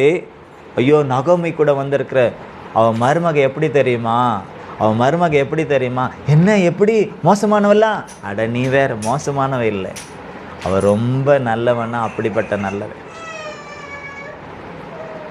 ஏன்னா ஜனங்க பெரும்பாலும் என்ன நினைப்பாங்க, மருமகளை பற்றி சொல்லணுன்னே உடனே இப்போ இருக்கிற சூழ்நிலைக்கு என்ன நினைப்பாங்க, ஓ மருமகனா கெட்டவ தான், மாமையாரை மதிக்க மாட்டாவ அப்படின்ற மாதிரி தான் மாயையை கட்டமைத்து விட்டார்கள். நல்ல பிள்ளைகள் எல்லாம் இருக்காங்க, திமிர் பிடிச்சதுங்களும் இருக்குது, இல்லைன்னு சொல்ல வரல. அது இப்படி கட்டமைத்து விட்டார்கள். அதற்கு நிறைய பெற்றோர்கள் தான் காரணம். புருஷன் வீட்டுக்கு போனால் இப்படியெல்லாம் நடந்துக்கணும்னு கீழ்ப்படிதலோடு நடந்துக்கணும் அன்றைக்கி சொல்லி கொடுத்தாங்க, இன்றைக்கி ஏறி மிதிச்சுட்டு வான்னு சொல்லி கொடுக்குறாங்க. அதுக்கு காரணமும் பெற்றோர்கள் தான். எப்படியாவது இருக்கட்டும். இப்போ அந்த பெற்றோர்கள் ரூத்துக்கு என்ன சொல்லி கொடுத்துருப்பாங்க, எம்மா அவங்க பின்னால் போயிடாதே, அவங்க தெய்வத்தெல்லாம் நம்ம தெய்வத்தை விட்டுறாதே சொல்கிறாங்களா இல்லையா? சில பேர், எத்தனையோ பேர் கல்யாணத்துக்கு சரி சரின்னு தலையாட்டின்னு கிறிஸ்தவத்துக்குள்ளே வந்துடுவாங்க, பொண்ணு எடுத்துக்குவாங்க, மாப்பிள்ளை எடுத்துக்குவாங்க. ஆனால் அதுக்கப்புறம் என்ன செய்ய மாட்டாங்க? ஏன் வரமாட்டேன்றாங்க? நம்ம விட்டு கொடுத்துட்டோம், சரி சரி சரி ஆனால் போதும் அப்படின்றது தான் விட்டு கொடுத்துட்டோம். அது விட்டு கொடுத்ததுனால எல்லாம் போச்சு. இங்கே நகோமி விட்டு கொடுக்கலை. யார் எப்படி வேணாலும் சொல்லிட்டோம், நாம் எடுக்கக்கூடிய அந்த ஸ்டாண்டு எப்படி இருக்குது, நம்ம நிற்கக்கூடிய அந்த காரியம் எப்படி இருக்குது, கர்த்தருக்குள்ளே நாம் நிலையாய் நின்றால் எல்லாம் சரியாக இருக்கும். நம்ம கர்த்தரை விட்டுடுறோம், சில இடத்துல கர்த்தரை விட்டுடுறோம், நம்ம கூட இருந்தே அவரை விரட்டிடுறோம், மிங்கிள் ஆகிடுறோம், மற்றவங்களோட மிங்கிள் ஆகிடுறோம், கர்த்தருடைய கிரியைகளுக்கு இல்லாத அப்பாற்பட்ட எல்லா காரியங்களோடும் மிங்கிள் ஆகிடுறான். அப்படி சேரக்கூடாது. நாம் கர்த்தருக்காக எப்பவும் உறுதியாக நிற்கணும். அந்த உறுதி இப்போ யாருக்குள்ளே வந்துருச்சு? நகோமிக்குள்ளே இருந்த அந்த உறுதி யாருக்குள்ளே வந்துருச்சு? ரூத் மருமகளுக்குள்ள. அப்போ இங்கே காரணம் யாரு? அப்போ அதை நாம் புரிந்து கொள்ளணும். அப்போது நாம் பரலோகம் போகிறோமோ இல்லையோ, மற்றவங்க பரலோகம் போகிறதுக்கு நாம் எப்படி இருக்கணும்? எப்படி இருக்கணும்? ஒரு உந்துகோலாக இருக்கணும். அப்படி இருந்தாலே நாமளும் சேர்ந்து போயிடலாம். ஏன்னா அவங்களுக்கு முன்னால் நம்ம யோக்கியமாக இருக்கணும் இல்லையா, அவங்களுக்கு முன்னால் நம்ம ஒழுங்காக இருக்கணும் இல்லையா, அவங்களுக்கு முன்னால் நம்முடைய சாட்சியை காண்பிக்கணும் இல்லையா. அதுவே நம்ம என்ன செய்யணும்? சீர்படுத்தும். அதனால தான் சொல்லப்படுகிறது, நீங்கள் சுவிசேஷத்தை அறிவியுங்கள், கிறிஸ்துவை அறிவியுங்கள். கிறிஸ்துவை அறிவிக்க அறிவிக்க அறிவிக்க நமக்குள்ளே அந்த பரிசுத்தம் கடந்து வரும். ஆமென், அல்லேலூயா. ஆகவே அதை அறிவிக்கிறதுனா வெளியே போயிடல, வீட்லேயே முதல்ல அதை நம்ம செய்யணும். வீட்லேயே அதை நாம் செய்யணும். அப்போ உறவுகள் முறையில் நம்ம வீட்டில் ஒவ்வொருவர் முன்னாலையும் நாம் அதை காண்பிக்கும் பொழுது நிச்சயமாக நம்முடைய சாட்சி அது மற்றவர்களுக்குள்ளும் கடந்து போய் அவர்களுக்குள்ளும் ஒரு பெரிய சாட்சி ஏற்படுத்தும். இப்போ மாமியாரை விட மருமகளுடைய சாட்சி தேசமெல்லாம் பரவிடுச்சு. அதனால் அவங்க பார்க்குறவங்கெல்லாம் சொல்கிறாங்க, உன் செய்கைக்கு தக்க பலனை கர்த்தர் உனக்கு கட்டளையிடுவாராக. இஸ்ரவேலின் தேவனாகிய கர்த்தருடைய செட்டைகளின் கீழ் அடைக்கலமாய் வந்த உனக்கு அவராலே நிறைவான பலன் கிடைப்பதாக என்றான். அல்லேலூயா, அல்லேலூயா. இப்படி அவளுடைய கிரியைகளை எல்லாம் நாம் பார்க்கும் பொழுது நாம் பார்க்கிறோம், ரூத் மாமியாருக்கு அந்த அளவுக்கு மரியாதையோடு கீழ்ப்படிந்தாள். முறுமுறுத்துக்கிட்டே கீழ்ப்படிகிறது தான் இருக்குது, வேண்டாம் வெறுப்பா கீழ்ப்படிகிறது தான் இருக்குது, மற்றவங்களுக்காக கீழ்ப்படிகிறது தான் இருக்குது. அதல்ல, அன்போடு கீழ்ப்படிவது என்பது விசேஷமானது. அதுதான் ஆசீர்வாதத்தை கொண்டு வரும். ஒரு கடமைக்காக கீழ்ப்படிகிறது அது விஷயம் வேற. கடமைக்காக கீழ்ப்படிகிறது நாமளே அப்படி செஞ்சுருக்கிறோம். ஒரு கடமைக்காக அடுத்தவங்க என்ன சொல்லுவாங்க, இவங்க என்ன சொல்லுவாங்க அப்படின்றதுக்காக அதல்ல கீழ்ப்படிதல். பயத்தில் கீழ்ப்படிகிறது அதல்ல கீழ்ப்படிதல். அன்போடு கீழ்ப்படிவது, அதில் தான் ஆசீர்வாதம் இருக்கிறது. அன்போடு கீழ்ப்படிவது இதுதான் நம்மளை உயர்த்தக்கூடியது. இப்போ பாருங்க, மோவாப் தேசத்துலேருந்து தனியாக போகிறா, மாமியோட போகிறா, பெருசாக செல்வமெல்லாம் கொண்டு போகல. ஆனால் அவளுடைய சாட்சி ஒரு பெரிய ஆசீர்வாதமாய் அவளுக்கு மாறுகிறது. அங்கே போய் அந்த யார் அதை முதல் கண்டு அவளை வாழ்த்துகிறானோ அவன்தான் அவளுக்கு வாழ்க்கையையும் கொடுக்கின்றான். வாழ்க்கை கொடுக்க முடியாத கர்த்தரும் கிரியை செய்கின்றார். அவன் மூலமாகத்தான் நாம் பார்க்கிறோம். கடைசியில் நம்ம பார்க்கும் பொழுது நீங்கள் வாசித்து பாருங்களேன், 4வது அதிகாரம் 18வது வசனத்திலேருந்து வாசிங்க. தெளிவாக வாசிக்கணும். 4வது அதிகாரம் 18.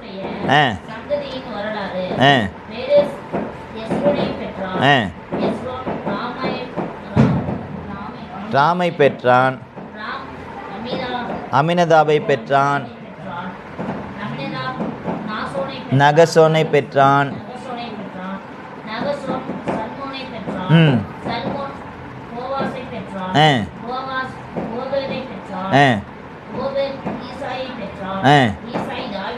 ஆமென்.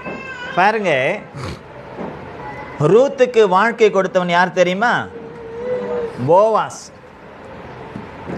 இந்த போவாஸ் மூலமாக ரூத் போவாஸ் சேர்ந்து அவர்களுக்கு பிறந்த பிள்ளை ஓபேத். அந்த ஓபேத்துக்கு பிறந்த பிள்ளை ஈசாய். அந்த ஈசாய்க்கு பிறந்த பிள்ளை 8 பேரில் தாவீது விசேஷமானவனா அங்கே மாறிடுறான். அந்த தாவீதுனுடைய வம்ச வரலாறுல வந்தது இயேசு கிறிஸ்து. அல்லேலூயா, அல்லேலூயா, அல்லேலூயா. அதனால தான் இயேசு கிறிஸ்துவனுடைய அந்த வம்ச அட்டவணையில் மத்தேயு எழுதின சுவிசேஷத்தில் நம்ம பார்க்குறோம். 1வது அதிகாரத்தில் இயேசு கிறிஸ்துவனுடைய வம்ச அட்டவணையில் நம்ம பார்க்குறோம், ரூத்தினுடைய பெயர் அங்கே கடந்து வருகிறது. வாசித்து பாருங்களேன். மத்தேயு 1:5 வாசிங்க. சல்மோன் போவாசை ராகாபினிடத்தில் பெற்றான், போவாஸ் ஓபேத்தை ரூத்தினிடத்தில் பெற்றான். ஆமென். இயேசு கிறிஸ்துவனுடைய வம்ச அட்டவணையில் ஓபேத் போவாஸ் யார் மூலமாய் ஓபேத்தை பெற்றான் வருது. மற்றவங்கெல்லாம் பார்த்தீங்கன்னா நீங்கள் இவன் அவனை பெற்றான், இவன் அவனை பெற்றான் தான் வரும். ஆனால் ஒரு 4 ஸ்திரீகள் மாத்திரம் இந்த இடத்துல, இந்த அட்டவணையில் பெயர் குறிக்கப்பட்டிருக்கிறது. காரணம், அவர்கள் விசேஷித்தவர்கள். அதிலும் ரூத் ரொம்ப விசேஷம். அவள் அந்நிய தேசத்தால் காமோஸ் என்ற தேவனை வணங்கி வழிபட்டவள். அவருடைய குடும்பங்கள் அப்படிப்பட்டவள் கர்த்தரை ஏற்றுக்கொண்டு மாமிக்கு கீழ்ப்படிந்து மாமி சொல் தவறாமல் அவள் நடந்து தேவனுடைய நாமத்தை மகிமைப்படுத்தி மாமிக்கும் கடைசி வரையிலும் உதவியாயிருந்து அந்த மாமியும் ரூத்துக்கு முன்மாதிரியாய் நடந்து சாட்சியாய் நடந்து 2 பேருடைய சாட்சியும் இன்றைக்கு உலகமெல்லாம்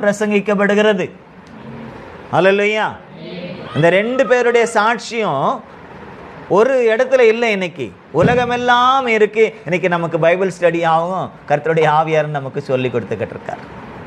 இது கடந்து போய் எத்தனையோ யுகங்கள் போய்விட்டது. ஆனால் சாட்சி மாறலையே. சாட்சி இன்றைக்கும் மனம் வீசி கொண்டு இருக்கிறது. ஆமென். நேற்று பிரியாணி செஞ்சோம், இல்லைங்க பொய் சொல்கிறேன், செய்யலை, ஒரு உதாரணத்துக்கு சொல்கிறேன்.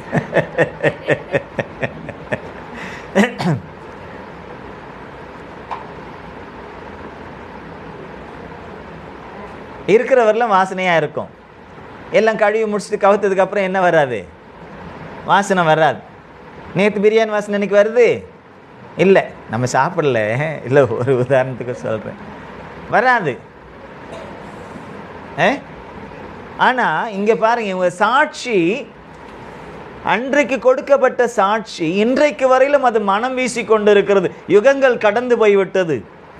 தேசம் விட்டு, கண்டம் விட்டு, நாடு விட்டு, எத்தனை தேசங்களிலும் நாடுகளிலும் கண்டங்களிலும், 5 கண்டத்திலும் இந்த சாட்சி, எல்லா தேசங்களிலும் எல்லா நாடுகளிலும் இந்த சாட்சி, வல்லரசு நாடுகளிலும் இந்த சாட்சி இன்றைக்கும் பிரசங்கிக்கப்படுகிறது.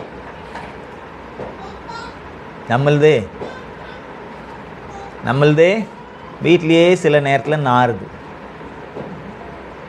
இல்லை? வெளியில் போக வேண்டாம், வீட்டுக்குள்ளவே சில நேரத்தில் என்ன ஆகுது? அப்படி நாறி போகுது.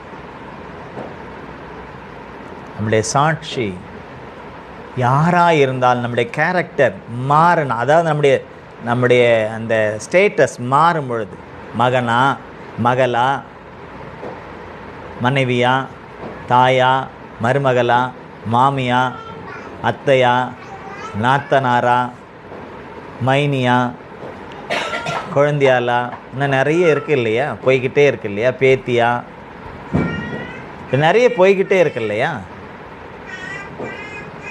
நாம் எந்த ஒரு நிலையில் நாம் இருந்தாலும் அந்த நிலையிலேயே நம்முடைய சாட்சியை நாம் விளங்க செய்ய வேண்டும்.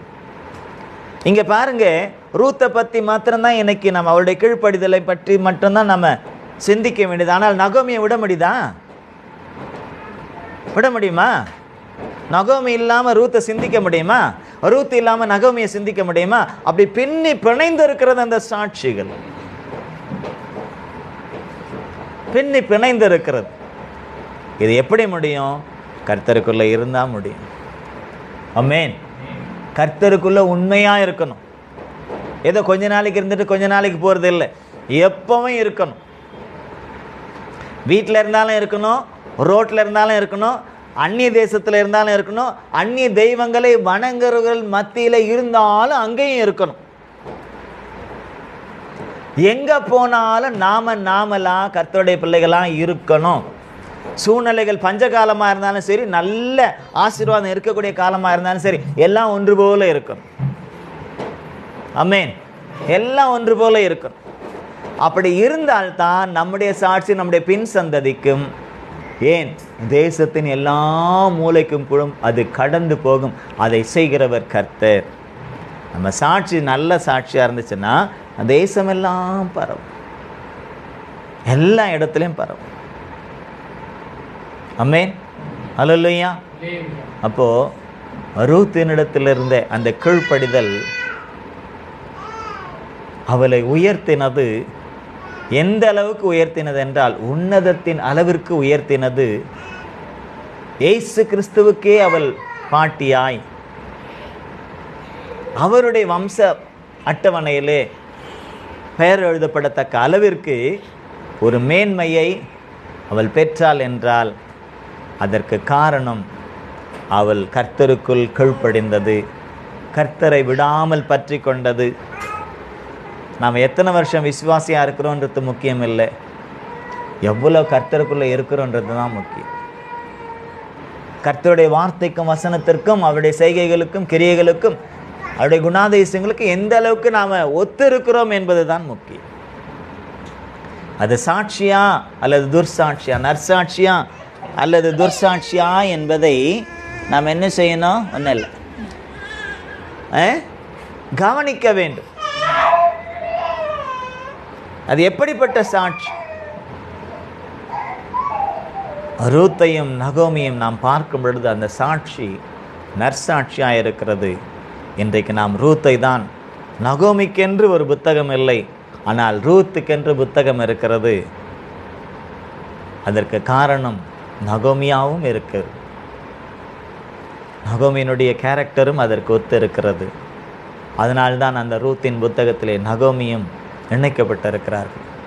ஆகவே நாம் எல்லா சூழ்நிலையிலும் தேவனுக்கு பிரியமானவர்களாய், தேவனுடைய நாமத்தை மகிமைப்படுத்தக்கூடியவர்களாக, நாம் எப்படிப்பட்ட பேக்ரவுண்ட்லேருந்து வந்திருந்தாலும் பரவாயில்ல, நம்முடைய முன்கிரியைகள் எப்படிப்பட்டதாக இருந்தாலும் பரவாயில்லை, வந்த பிற்பாடு, கர்த்தருக்குள் வந்த பிற்பாடு, கர்த்தருடைய பிள்ளைகளோடு கூட சேர்ந்த பிற்பாடு, கர்த்தருடைய பிள்ளைகளோடு கூட நம்முடைய வாழ்க்கையை பகிர்ந்து கொண்ட பிற்பாடு, நாம் எப்படி கர்த்தருக்குள்ளே வாழ்கிறோம் என்பதும் முக்கியம். அதே போல் கர்த்தருக்குள் இருக்கிறவர்கள், கர்த்தருக்குள் இல்லாதவர்கள் கர்த்தருக்குள்ளே வரும்போது அவர்களுக்கு முன்பதாக நாம் எப்படிப்பட்ட சாட்சியை நாம் வெளிப்படுத்துகிறோம் என்பதும் ரொம்ப முக்கியம். அது நம்மை ஜீவ புஸ்தகத்திலேயே நம்முடைய பெயரை எழுத வைக்கக்கூடிய அளவிற்கு மாற்றக்கூடியது. அதற்கு தேவை கீழ்ப்படிதல். ஆமென், அல்லேலூயா. கீழ்ப்படிய முடியாதவர்களுக்கும் கூட கீழ்ப்படிவது தான் கீழ்ப்படிதல். அதுவும் ஒரு பயத்தினாலோ அல்லது ஏதோ வேற தலையெடுத்தேன் அப்படி கீழ்ப்படுகிறது அல்ல, அன்போடு, தேவ அன்போடு, உண்மையோடு கீழ்ப்படிது இருக்கிற பாருங்க, அதுதான் நம்ம என்ன செய்யும்? வானத்துக்கு உயர்த்தும், பரலோகத்துக்கு உயர்த்தும், பரம காரியங்களுக்கு உயர்த்தும், பரம நன்மைகளை நாம் பெற்றுக்கொள்வதற்கு நம்மை தகுதியுள்ளவர்களாய் மாற்றும். ஆகவே நாம் எல்லாரும் ஒப்பு கொடுப்போம். ஆண்டவரே, இப்படிப்பட்ட கீழ்ப்படிதலை எனக்கு தாரும். எல்லா சூழ்நிலையிலும் நான் உமக்கு பிரியமாக முடியும், நாமத்தின் மகிமைக்காக நான் காணப்பட, மற்றவர்களுக்கும் அதை நான் காண்பிக்க சாட்சியாக நிற்க. நான் மகளாய் இருந்தாலும், மனைவியாய் இருந்தாலும், தாயாய் இருந்தாலும், ஒரு விதவையாய் இருந்தாலும், மருமகளாய் இருந்தாலும், மாமியாய் இருந்தாலும், நான் மைனியாய் இருந்தாலும், நாத்தனாராய் இருந்தாலும், நான் ஒரு பேத்தியாய் இருந்தாலும், நான் யாராய் இருந்தாலும், எல்லா கேரக்டரிலும் நான் உமது நாமத்தை மகிமைப்படுத்தி சாட்சியாக ஜீவிக்க எனக்கு கிருபை தாங்க. மற்றவர்களுக்கும் அந்த சாட்சியை உம்மை வெளிப்படுத்தக்கூடிய, மற்றவர்களையும் உமக்குள்ளே வழி நடத்தக்கூடிய அப்படிப்பட்ட கிருபையை எனக்கு தாங்கன்னு சொல்லி நம்ம எல்லாரும் ஜெபம் பண்ணலாமா? ஒப்பு கொடுத்து. அல்லேலூயா. உம்மை நாங்கள் துதிக்கிறோம் ஆண்டவரே, உம்மை நாங்கள் ஸ்தோத்திரிக்கிறோம். எல்லாரும் ஒப்பு கொடுத்து செபிங்க. உங்கள் அன்பின் கரத்தில் எங்களை தாழ்த்தி ஒப்பு கொடுக்கிறோம். அப்பா, இந்த நாளிலும் கூட ரூத்தை எங்கள் முன் நிறுத்தி, ரூத்தினுடைய கிரியைகளை குறித்தும், அவள் பெற்றுக்கொண்ட ஆசீர்வாதத்தை குறித்தும், அதற்கு காரணம் எப்படிப்பட்ட கீழ்ப்படிதல் என்பதை குறித்தும் நம்முடைய பரிசுத்த ஆவியானவர் மூலமாய் நீர் எங்களுக்கு விளக்கி காண்பித்ததான நமது கிருபைக்காக உமக்கு நாங்கள் நன்றி செலுத்துகிறோம். அப்பா, நாங்கள் உமக்கு முன்பதாக மாத்திரமல்ல, மனுஷர்களுக்கு முன்பதாகவும் ஆண்டவரே உமது நாமத்தை நாங்கள் மகிமைப்படுத்துவதற்கு ஏதுவாக, ஆம் ஆண்டவரே, சாட்சியாய், ஜீவனுள்ள சாட்சியாய் உமது நாமத்தை மகிமைப்படுத்துவதற்கு, நம்முடைய பிள்ளைகளோடு கூட இணைந்து நாங்கள் சாட்சியாக ஜீவிப்பதற்கு எங்களை பலப்படுத்தும். மற்றவர்களையும் உமக்குள்ளே நடத்துவதற்கு எங்களுடைய கேரக்டரும் விசேஷித்த கேரக்டராக இருக்கும்படியாக எங்களுடைய கிரியைகளை, எங்களுடைய நடக்கைகள் எல்லாம் உடைய நாமத்தின் மகிமைக்கான காணப்பட உதவி செய்யும். உங்கள் கருத்தில் எங்களை ஒப்புக் கொடுக்கிறோம். வந்திருக்கிற பிள்ளைகளை ஒவ்வொருவரையும் நீர் அபிதமாய் பலப்படுத்தும். ஆன்லைனில் பார்த்து கொண்டிருக்கிற, இனி பார்க்க போகிற பிள்ளைகளையும் கூட நீர் அபிதமாய் பலப்படுத்தி, ரூத்தை போல, நகோமியை போல, விசேஷமாய் ரூத்தை சாட்சியாய் உலகமெல்லாம் நீர் நிறுத்தி இருக்கிறீர். அதே போல எங்களுடைய சாட்சியம் ஆண்டவரே நாமத்தின் மகிமைக்காய் காணப்பட உதவி செய்ய வேண்டும். அருமை இரட்சகரும் மீட்பரும் ஆகிய இயேசு கிறிஸ்துவின் உயர பெற்ற நாமத்தில் எங்களை சமர்ப்பணம் செய்கிறோம் எங்கள் ஜீவனுள்ள நல்ல பிதாவே, ஆமென். கர்த்தர் விதமாய் செய்தபடினாலும் செய்ய போகிறபடினால் முறை ஸ்தோத்தரிப்போம். பிரைஸ் எல்லாம், பிரைஸ் எல்லாம், பிரைஸ் எல்லாம். பிதாவாகிய தேவனை நாம் ஸ்தோத்தரிப்போம். பிரைஸ் எல்லாம், பிரைஸ் எல்லாம். குமாரனாகிய கிறிஸ்துவை நாம் ஸ்தோத்தரிப்போம். பிரைஸ் எல்லாம், பிரைஸ். பரிசுத்த ஆவியானவரை நாம் ஸ்தோத்தரிப்போம். பிரைஸ் எல்லாம், பிரைஸ் எல்லாம். என் ஆத்துமாவே, என் முழு உள்ளமே, என் ஆத்துமாவே கர்த்தர் செய்த மறவார். நம்முடைய கர்த்தராகிய இயேசு கிறிஸ்துவினுடைய கிருபை, பிதாவாகிய தேவனுடைய அன்பு, பரிசுத்த ஆவியானோட அந்யோன்ய ஐக்கியம் நம் அனைவரோடும் எல்லா பரிசுத்தவான்களோடும் கூட வருகை மட்டும் தங்கி தரிப்பதாக. ஆமென். ஹல்லேலூயா, ஹல்லேலூயா, ஹல்லேலூயா. கர்த்தர் உங்களை ஆசீர்வதிப்பாரா. God bless you. Praise the Lord, praise the Lord, praise the Lord.